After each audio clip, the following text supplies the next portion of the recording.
Bonjour, mes amis. It's the game that everyone's talking about. Today we visit Lumiere, a city with perfectly normal trash. Hey, you. You've been here for quite a while. Hello? And unusually violent mimes.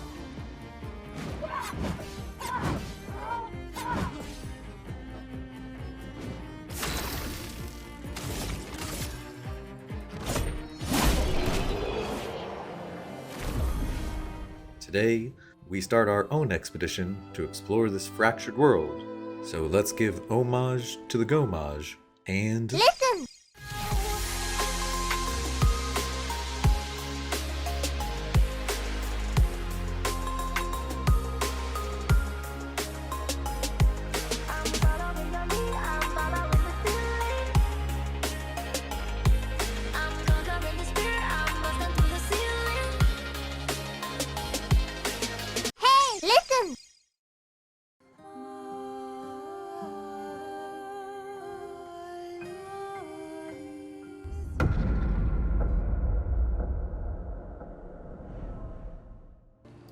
I've been having an absolute blast playing Clair Obscur lately.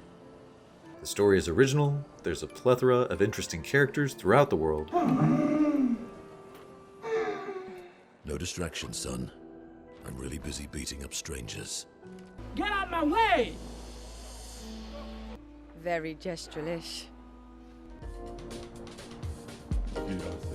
And the turtles are absolute chads. A rock? I am not a rock. Do you have rocks for eyes? You certainly have rocks for brains. I am clearly a turtle. The world map is so gorgeous that on more than one occasion I mistook it for loading art in the best of ways.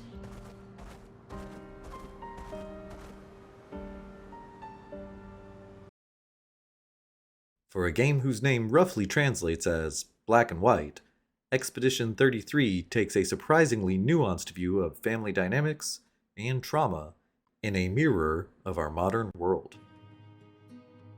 There's the elder generation, whose desire for a Rockwellian family convinces them to selfishly oppress the young using their accumulated lifetime of resources and power. You won't yet understand. But this is a kindness, not a cruelty.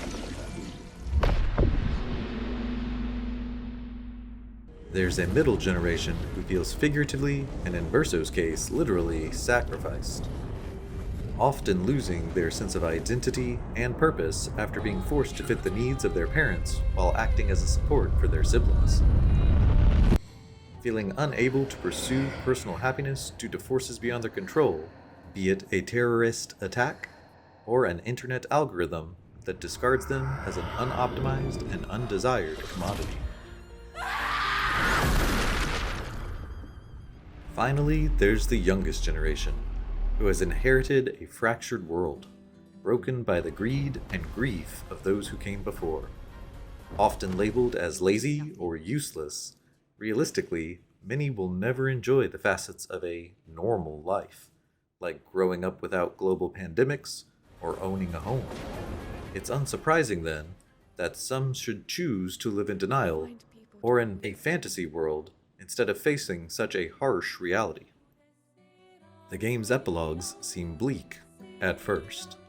I know that many view Verso's epilogue as the quote, good ending, and originally I did as well, but upon some reflection, I think that Mael's epilogue can also be viewed as good, from a certain point of view. So what I told you was true, from a certain point of view. Renoir claims that what he's doing is for the sake of the living, but fails to see that the Descendre family are responsible for the care of the life which they have created inside of the canvas. Alternatively, Eileen refuses to see the needs of her daughters and husband, and hides behind her art to avoid confronting her broken heart. While it initially seems like Alicia is no different than her parents, I believe that her evolution into Mael has provided her with a third option. As pointed out by Clair, her physical body is frail and damaged due to the attack of the riders.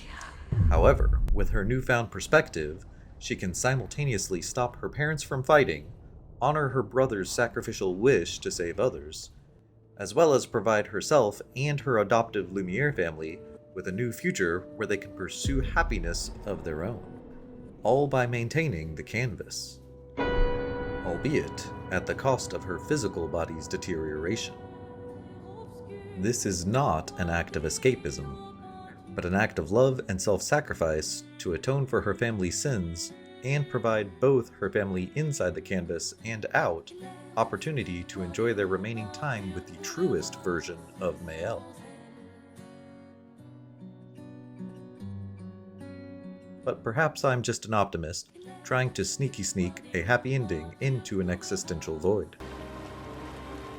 Of course, you can enjoy the game without having to deconstruct every metaphor.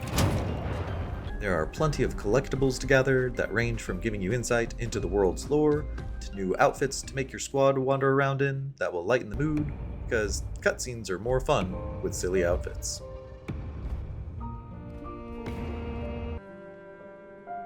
We're taking her down. There are also side quests around every corner, from talking to a giant lady made of sap, to this bouncy boy, helping your neighbors, Is that supposed to be me? to fighting ridiculously OP super bosses.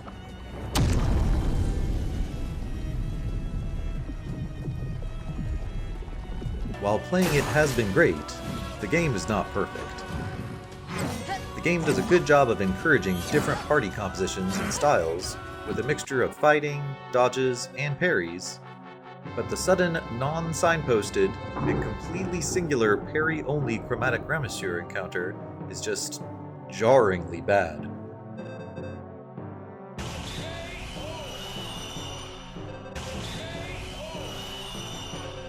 Also, the lack of customizable controller bindings is just a shocking oversight for a modern game.